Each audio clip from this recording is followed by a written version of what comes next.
fastest growing states in the nation, it is remarkable that the lower San Pedro Valley remains as unfragmented as it is today. We have an opportunity to keep it that way, an opportunity we must seize and not let slip by.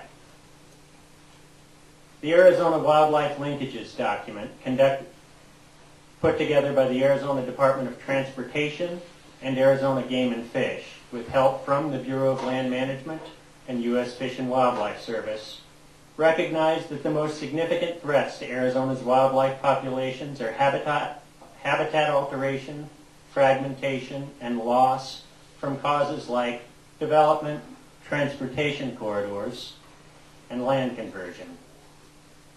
Worldwide, 85% of endangered species are imperiled by habitat fragmentation. As connectivity between key habitat elements is lost, isolation deprives species of their daily seasonal and lifetime needs. Loss of connectivity deprives animals of resources, prevents some animals from finding mates, reduces gene flow, prevents animals from recolonizing areas where extirpations have occurred, and ultimately prevents animals from contributing to ecosystem functions such as pollination, seed dispersal, control of prey numbers, and resistance to invasive species.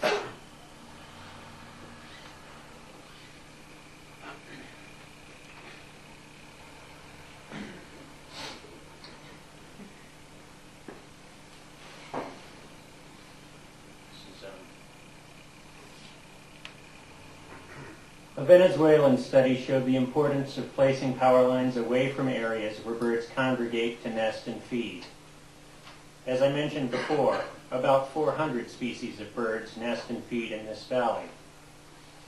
Other studies show that power lines fragment bird flight paths, leading to collisions of birds with the lines, resulting in injury and death. In the USA, collisions with automobiles and power lines were the two most frequent causes of bird mortality. Road construction for power lines can harm our already threatened native fish populations by causing erosion that silts up waterways. A Mojave Desert study showed that the vegetation under a new power line had not completely recovered after 33 years.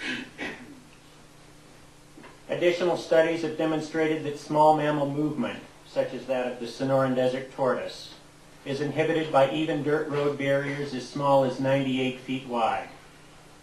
The Sunzia access corridor would be several hundred feet wide.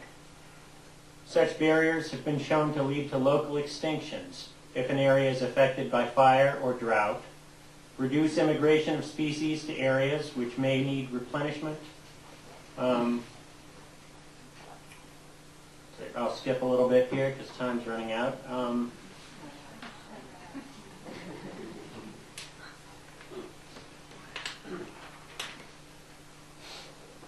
In a 2008 article on the Nature Conservancy's work to protect the San Pedro, Dave Harris, Director of Land and Water in Arizona, referred to the fact that the San Pedro Valley must be considered as a single unit for conservation, not merely a patchwork of isolated lands set aside, but an ecological whole in need of protection. He said, "The rehabilitated areas will be vulnerable until the entire river, and I would say the entire valley, is protected." I'll close with a quote from a letter by Representative Raul Grijalva, Chair of the House Subcommittee on National Parks, Forests, and Public Lands. He sent the letter to Secretary of Interior Ken Salazar and to the head of the Bureau of Land Management. Quote, "The BLM holds a conservation easement on several properties in the area to protect its ecological and cultural values. However, running a 1,000-foot utility corridor through the area, or a several hundred-foot utility corridor, is inconsistent with the BLM's own stated conservation goals in the San Pedro watershed. There are no sufficient mitigation options for the damage new roads and infrastructure development could do to this fragile area. I encourage the Department of Interior and the BLM to look into rerouting the proposed transmission lines to the south of the San Pedro River Valley along existing routes including the I-10 highway. While I recognize that the growth in the Tucson and Phoenix areas has put a strain on our utility system, we must remain mindful of the impacts of the solutions that are offered. And pushing this onto our pristine natural areas is not the solution. In testimony before the United States Congress, Mr. Tom Ray of Sunzia referred to avoidance as the best form of mitigation.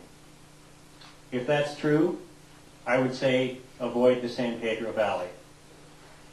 Thank you.